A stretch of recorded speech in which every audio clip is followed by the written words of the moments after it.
सीताराम चरित अति पावन। जय जय सीताराम।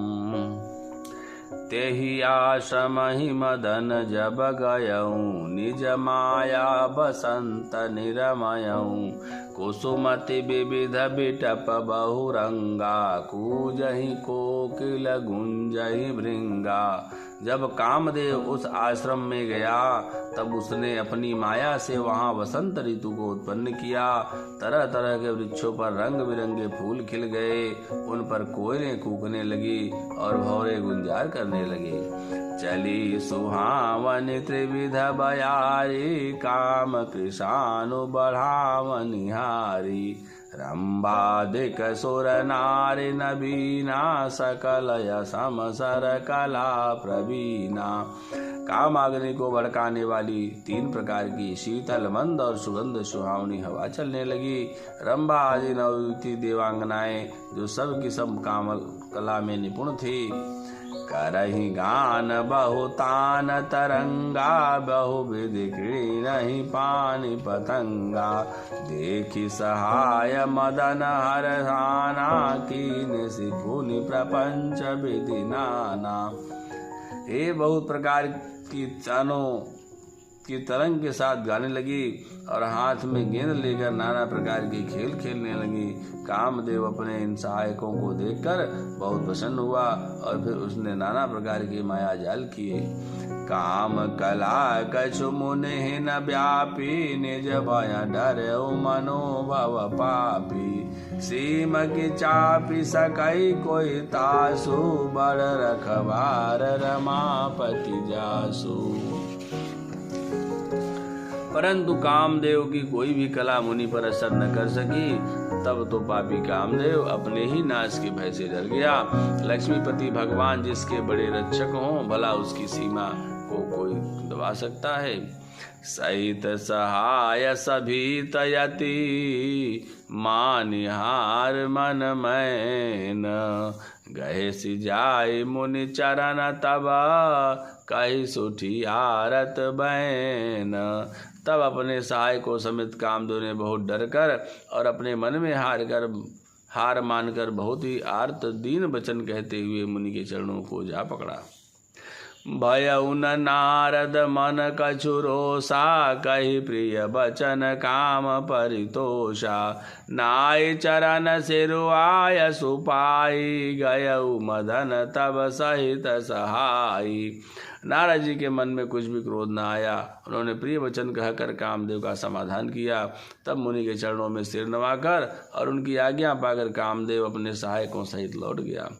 मुनि सुशीतलतापनि करनी, सुरपति सभा जाय सब बरनी। सोनि सबके मन अचर जुआवा, मुनि प्रशंसी हरे सिरुनावा।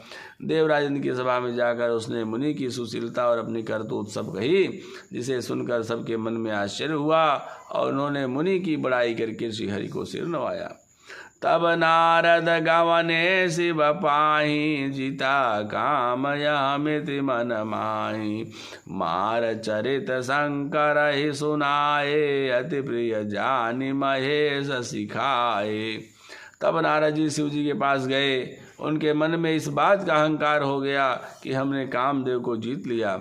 उन्होंने कामदेव के चरित्र शिव जी को सुनाए और महादेव जी ने उन नारद जी को अत्यंत प्रिय जानकर इस प्रकार शिक्षा दी। कहा, बार बार बिनमऊ मुनि तोहि, जिमिया कथा सुनायहु मोहि। तिमि जनि हरि सुनावहु कबहु, चलेहु प्रसंग दुरायहु तबहु। हे मुनि, मैं तुमसे बार बार विनती करता हूँ कि जिस तरह यह कथा तुमने मुझे सुनाई है उस तरह भगवान श्रीहरि को कभी मत सुनाना। चर्चा भी चले तब भी इसको छिपा जाना। संबुदीन उपदेश हित, नहीं नारद ही सुहान। भरद्वाज कौतुक सुनहु, हरि इच्छा बलवान। यद्यपि शिव जी ने यह हित की शिक्षा दी पर नारद जी को अच्छी न लगी। हे भरद्वाज, अब कौतुक सुनो, हरि की इच्छा बड़ी बलवान है। राम कीन चाहि सोई होई, करई अन्यथा यस नहीं कोई। शंभु बचन मुनि मन नहीं भाए, तब बिरंच के लोक सिधाए। श्री रामचंद्र जी जो करना चाहते हैं वही होता है, ऐसा कोई नहीं जो उसके विरुद्ध कर सके। श्री शिव जी के वचन नारद जी के मन को अच्छे नहीं लगे, तब वे वहाँ से ब्रह्मलोक को चल दिए। एक बार कर तल बर बीना, गावत हरि गुण गान प्रवीणा। क्षीर सिंधु गमने मुनिनाथा, जहाँ बस श्रीनिवास सुति माथा।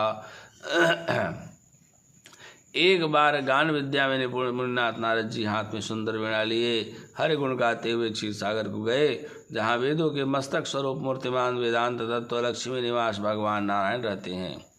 हरसि मिले उठ रमा निकेता, बैठे आसन ऋषि समेता। बोले बेहसी चराचर राया, बहुते दिनन कीन मुनि दाया। रमा निवास भगवान उठकर बड़े आनंद से उनसे मिले और ऋषि नारद जी के साथ आसन पर बैठ गए। चराचर के स्वामी भगवान हंसकर बोले, हे मुनि, आज आपने बहुत दिनों पर दया की। काम चरित नारद सब भाखे, यद्यपि प्रथम बरज शिव राखे। अति प्रचंड रघुपति के माया, जय न मोह यस को जग जाया। यद्यपि श्री शिव जी ने उन्हें पहले से ही ब्रज रखा था, तो भी नारद जी ने कामदेव का सारा चरित्र भगवान को कह सुनाया। श्री रघुनाथ जी की माया बड़ी ही प्रबल है, जगत में ऐसा कौन जन्मा है जिसे वह मोहित न करे। रूख बदन करी बचन मृदु, बोले श्री भगवान। तुम्हारे सुमिरन ते मिटहि, मोह मार मदमान। भगवान रूखा मुँह करके कोमल वचन बोले, हे मुनिराज, आपका स्मरण करने से दूसरों के मोह काम मद और अभिमान मिट जाते हैं, फिर आपके लिए तो कहना ही क्या है। सुन मुनि मोह होई मन ताके, ज्ञान विराग हृदय नहीं जाके। ब्रह्मचर्य व्रत रत मति धीरा, तुम्हें की कराई मनोभव पीरा। हे मुनि सुनिए, मोह तो उसके लिए मन में होता है जिसके हृदय में ज्ञान और वैराग्य नहीं है। आप तो ब्रह्मचर्य व्रत में तत्पर और बड़े धीर बुद्धि हैं, भला कहीं आपको भी कामदेव सता सकता है।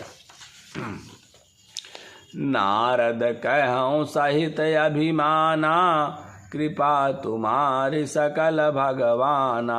करुणा निधि मन देख विचारे, और अंकुर गर्भ तरु भारे। नारद जी ने अभिमान के साथ कहा, भगवान, यह सब आपकी कृपा है। करुणा निधान भगवान ने मन में विचार कर देखा कि इनके मन में गर्भ के भारी वृक्ष का अंकुर पैदा हो गया है। बेगी सो मैं डारे हूँ उखारे, पन हमार सेवक हितकारी। मुनि करहित मम कौतुक होई, अवश्य उपाय करबि मैं सोई। मैं उसे तुरंत ही उखाड़ फेंकूंगा, क्योंकि सेवकों का हित करना हमारा प्रण है। मैं अवश्य ही वह उपाय करूंगा जिससे मुनि का कल्याण और मेरा खेल हो। तब नारद हरिपद सिरुनाई, चले हृदय अहमिति अधिकाई। श्रीपति निज माया तब प्रेरी, सुनहु कठिन करनी तई केरी। तब नारद जी भगवान के चरणों में सिर नवाकर चले, उनके हृदय में अभिमान और भी बढ़ गया। तब लक्ष्मीपति भगवान ने अपनी माया को प्रेरित किया। अब उसकी कठिन करनी सुनो। बिरचऊ मग महु नगर तई, सतजो जन विस्तार। श्रीनिवास पुरते अधिक, रचना विविध प्रकार। उस हरि माया ने रास्ते में 100 योजन का एक नगर रचा। उस नगर की भांति भांति की रचनाएं लक्ष्मी निवास भगवान श्री विष्णु के नगर बैकुंठ से भी अधिक सुंदर थी। बसही नगर सुंदर नर नारी, जनु बहु मन से जरति तनु धारी। तहीं पुर बसई शील निधि राजा, अगणित हय गय से न समाजा। उस नगर में ऐसे सुंदर नर नारी बसते थे मानो बहुत से कामदेव और उसकी स्त्री रति ही मनुष्य शरीर धारण किए हुए हों। उस नगर में शीलनिधि नाम का राजा रहता था, जिसके यहाँ असंख्य घोड़े, हाथी और सेना के समूह थे। सतसुरेश सम विभवाभिलाषा रूपते जबल नीति निवासा विश्वमोहिनीता सुकुमारी श्री विमोहज स्वरूप निहारी। उसका वैभव और विलास 100 इंद्रों के समान था। वह रूप, तेज, बल और नीति का घर था। उसके विश्व मोहिनी नाम की एक ऐसी रूपवती कन्या थी जिसके रूप को देखकर लक्ष्मी जी भी मोहित हो जाए। सोई हरि माया सब गुण खानी शोभाता सुखी जाई बखानी करई स्वयंवर सो निप बाला आए तह गणित मही पाला। वह सब गुणों की खान भगवान की माया ही थी। उसकी शोभा का वर्णन कैसे किया जा सकता है। वह राजकुमारी स्वयंवर करना चाहती थी, इससे वहां अगणित राजा आए हुए थे। मोने कहो तो के नगर तही गयऊँ पुरवासिन सब पूछत भयऊँ सोने सब चरित भूप गृह आए करि पूजा निप मुनि बैठाए। खिलवाड़ी मुनि नारद जी उस नगर में गए और नगरवासियों से उन्होंने सब हाल पूछा। सब समाचार सुनकर वे राजा के महल में आए। राजा ने पूजा करके मुनि को आसन पर बैठाया। आनि दिखाई नारदहि भूपति राजकुमार कहूँ नाथ गुण दोष सब एके हृदय विचारे। फिर राजा ने राजकुमारी को लाकर नारद जी को दिखलाया और पूछा कि हे नाथ, आप अपने हृदय में विचार कर इसके सब गुण दोष कहिए। पवन तनय संकट हरन मंगल मूर्ति रूप राम लखन सीता सहित हृदय बसहु सुरभूप।